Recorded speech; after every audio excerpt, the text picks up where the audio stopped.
Welcome back. I don't know, I'm just so excited. Things have just been happening. Glory to God.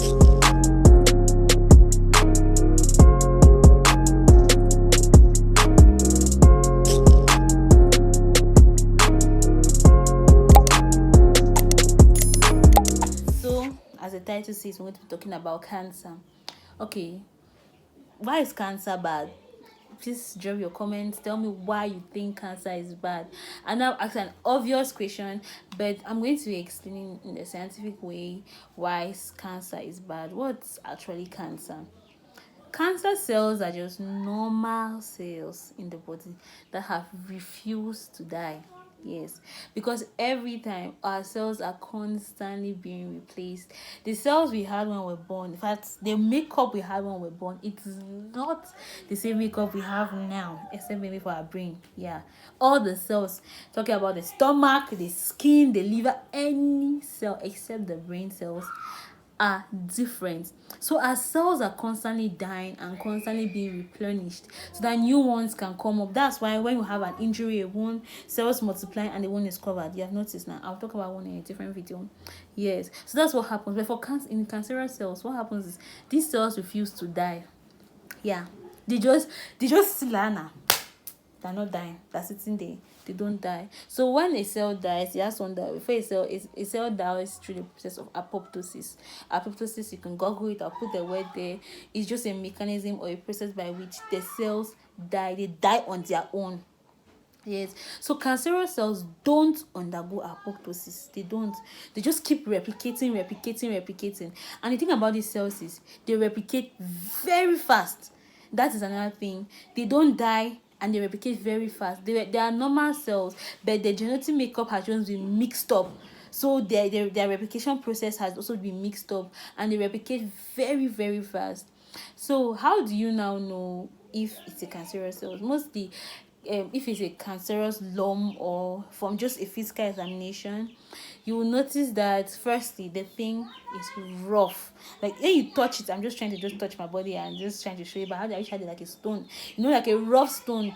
If you touch the edges of a rough stone, you really see the way the edges are really rough and they're not smooth. Like my book here, they're not smooth. See, even sun is shining, you can't really see the writing. Yes, the thing is just smooth. That's the thing about cancerous cells. They are not smooth. It is rough. Firstly, secondly, it is not movable. As it is, it will just gum to the skin. But a benign tumor, a benign cell, it can move. It's movable. And cancerous cells, as I said, they multiply very fast and it is painful. But some carcinomas are not painful. That's just life sha. Some carcinomas are not painful. So that's the simplest two ways to determine a cancerous cells.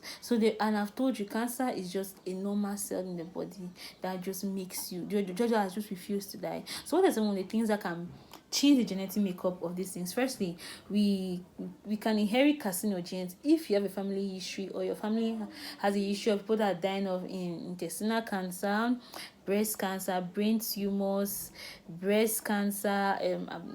In fact, cancer can come up anywhere. Skin cancer, rectal cancer, anywhere. If you have a history of it, if you have a family history of it, or anybody in your family has died of it, means you can also die of it. It meaning that you're in your body, you have the carcinogen. A carcinogen is a gene which is being produced by a cancer cell. Yes, that's just a carcinogen. So if you have a history of those who have been dying of cancer, just know that you are also susceptible to it. It's not your fault. It's just life, mama. It's just life. Another thing is smoking. Smoking decreases our immune system, weakens our immune system, and also makes us susceptible to having cancers. Being exposed constantly to x-rays from the sun, constantly is another risk factor. That's why I thank God for our black skin. I'm not unappreciating the white people, because people also try your own ways to prevent cancer. But what it does is it absorbs the x-rays and send it out.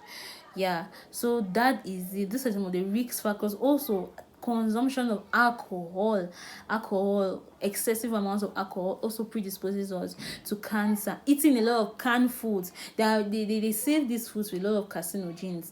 which can also cause us cancer, especially GIT, tract cancers, intestinal cancers, stomach cancers. Yes. So these are some of the risk factors to why people are susceptible to cancer. I hope now you now understand the meaning of cancer. That is just it. So when they're trying to treat cancer in any way, they're just trying to stop the replication, to decrease life to these cells, to the cancer cells, and try to group them to just be one place. They stop spreading and causing harm over some more dangerous ants. Yeah. So that is it. I hope it was helpful and I hope you understood. Thank you. See you.